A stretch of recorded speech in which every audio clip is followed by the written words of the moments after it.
So with this basic concern for this ecology of inner interface we've talked about, and with the stories about Darren and his radar helper, and the stories of the Nintendo machine, what I'd like to do now is show you a piece of technology that we're developing that models the kind of relationship processes we've been describing.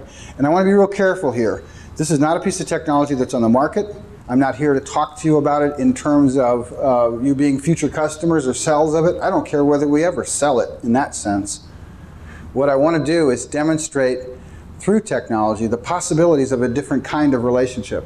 A different kind of relationship between a learner who's going through this challenge and frustration and having the meaning needs we've talked about, and a system that could respond to them. And that's the point. In order to go to the next step, we've got to make it real dark in here, so I hope nobody ate too much for lunch, because we'll all be sleeping.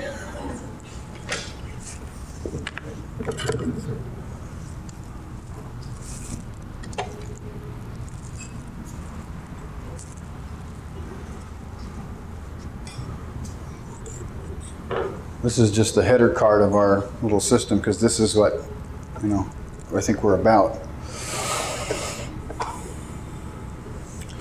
This technology here we call the learner interface. There's a series of technologies that we're developing, evolving, kind of to, again, model the kind of relationship processes we've been describing. But this one is kind of the flagship, the centerpiece. This is the place where the learner is on one side of this and the whole world is on the other side of this. This is that interface that a learner, it's been designed from the ground as if its purpose, its reason for being, was to interface educational objectives and curriculum objectives and so forth with an individual living nervous system who's learning. And there are collaborative components, and I'll get to that, but its primary function was, how do we respond to, how do we create an environment that really draws forth and allows a learner to instrument and tune into their meaning needs. Remember, that's our primary point and concern.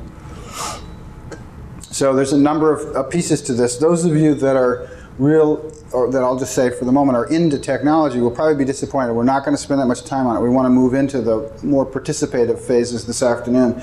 But I do want to get onto, to just, again, model the possibilities, show what we think the way technology is going to be in the future. So what you're looking at then, and the mouse really stutters here. See the little finger pointer underneath 4? Okay. This main area here, the main body, is the primary display area. It can have text or graphics or movies or just, multimedia objects and so forth. This is the main window of display. It resituates itself according to what's being displayed in it, and I'll demonstrate and describe that in a few moments.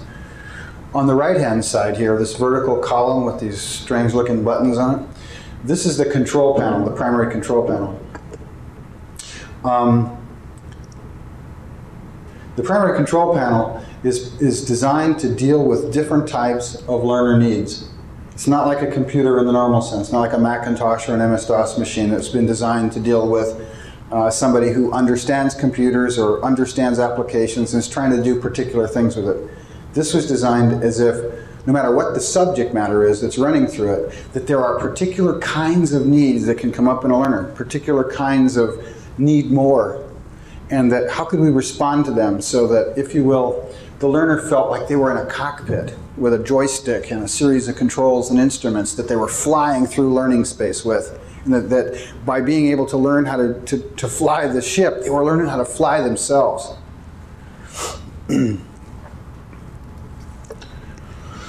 So I'll go through the list again. I'm going to stay brief on this. Elemental. What we mean by that was that from time to time, as learners are moving through learning experiences, they can have elemental meaning needs, meaning that when they encounter a word, term, phrase, acronym, place, a component of a picture, or a part of a sound, they can have a need more.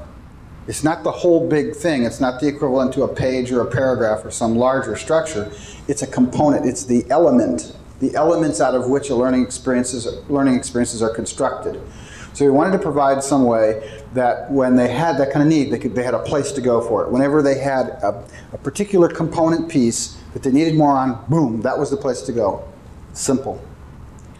Next level down was construct, okay, meaning a paragraph, or what would be called a paragraph in today's language.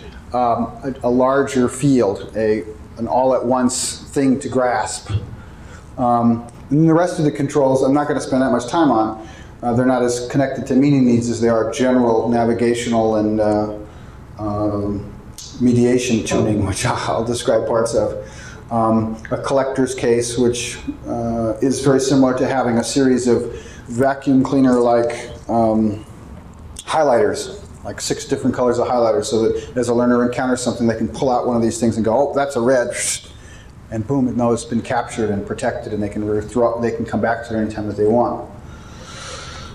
Now, consistent with what we were talking about this morning, the learner interface, while designed to deal with the needs of learners, for example, on the elemental level, things like concise support for a word, term, or phrase, or sentence, something very concise, very quick. I generally remember that. I just need a quick hit so I can keep moving. So you might say that's a dictionary-like, concise. A thesaurus, a concise alternative, author's notes, the person who actually wrote or created the material, being able to embed things that would help bring out more what they intended. Biographical information, in case what it is that they've encountered is about a person. Etymological information about the roots of this word, where it came from, as it bubbled up over the potential 5,500-year history of such things. Quotes, citations, bibliographical information that's relevant to this object of their curiosity or uncertainty. Speech, voice, music, alternate languages, and this is very important, and I'll demonstrate some of those as we go along. Encyclopedia, in other words, this thing's real intriguing, I want all we got on it. I don't want just something quick. Images, animations, and other such.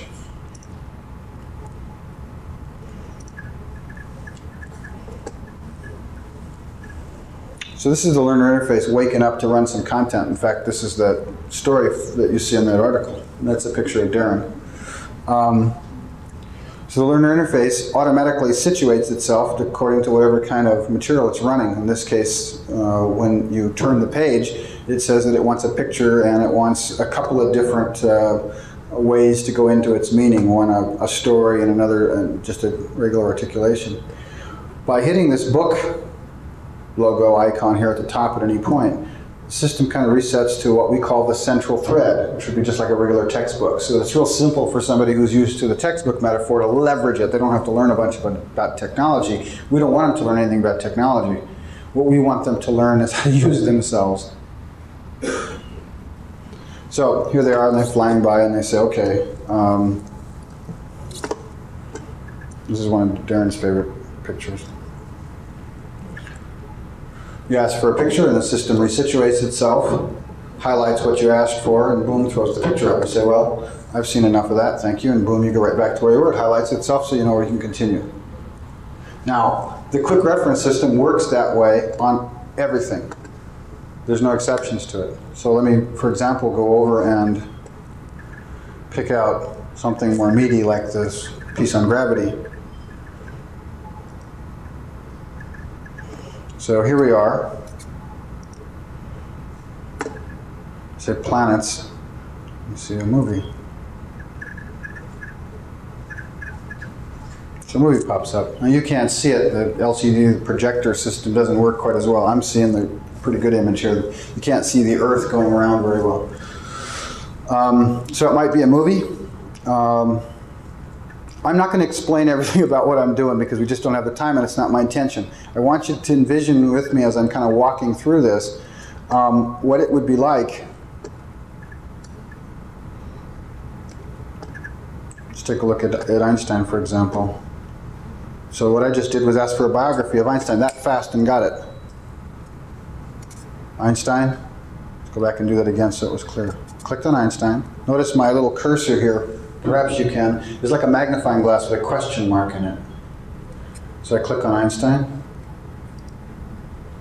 It says just a moment. The quick reference light lit up, which means there's something there. So I pull it down on that. And this is what we call a situationally relevant menu. It doesn't have anything in it that isn't actually there. So I said, in that case, I wanted to see a biography. I might say, no, I want to see the life story of this guy. Much more elaborate. And so now there it is.